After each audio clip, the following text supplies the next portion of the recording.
দর্শক আসসালামু আলাইকুম, সবাই কেমন আছেন? তো আশা করি সবাই ভালো আছেন। তো আজকে ভিডিওর শুরুতেই আপনারা হয়তো দেখতে পাচ্ছেন অথবা বুঝতেও পারছেন যে কি রান্না হচ্ছে। তো হ্যাঁ, আজকে হচ্ছে হাঁসের মাংস রান্না করছি খড়ির চুলায়। খড়ি হয়তো অনেকে চেনেন, তো কেউ অন্য কিছু বলে থাকেন। তো আজকে হাঁসের মাংস রান্না করব। তো দেখতে পারতেছেন পেঁয়াজ দেওয়া হচ্ছে। তো বিষয়টা হচ্ছে বাসায় কিন্তু গ্যাস আছে, গ্যাস থাকা সত্ত্বেও তো বললাম যে আজকে হাঁসের মাংসটা রান্না করব খড়ি দিয়ে। তো বাড়ি থেকে আর কি আমার আম্মাই হাঁসটা পাঠাইছিল, তো ভাবলাম তো আজকে এই খড়ির চুলাতেই রান্না করবো। আর কারণ খড়ির চুলার মনে করেন যে রান্না খুবই মজা হয় আর খুবই স্বাদ হয়, ঠিক আছে। তো এই জন্য আজকে বাসায় কিন্তু গ্যাস আছে, তারপরেও আর কি এই ব্যবস্থাটা করলাম।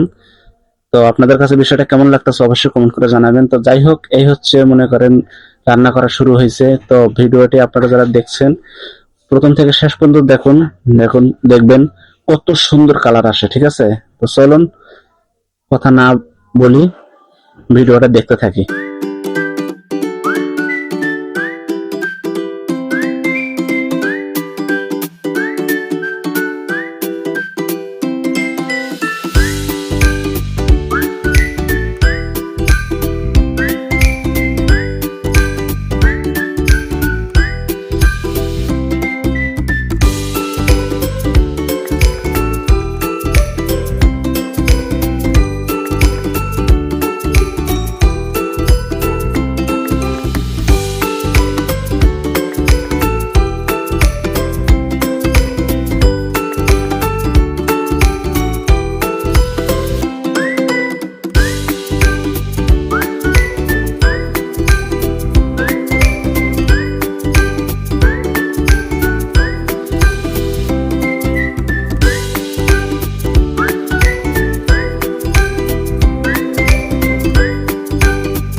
তো সব শেষে আর কি এই যে ঝোল দিয়ে আর কি ঢেকে দেওয়া হলো। তো এই যে 20 মিনিট পর আবার ঢাকনা তুললাম। তো মাংসটা কিন্তু রান্না করা শেষ একেবারেই। দেখেন কত সুন্দর মনে করেন কালার আসছে। আর গ্যাসে পাক করলে কিন্তু এরকম কালার কিন্তু কখনোই কিন্তু আসবে না। তো যাই হোক, ভিডিওটা আপনাদের কাছে কেমন লাগলো অবশ্যই কমেন্ট করে জানাবেন। তো সবাই ভালো থাকবেন, সুস্থ থাকবেন। আল্লাহ হাফেজ।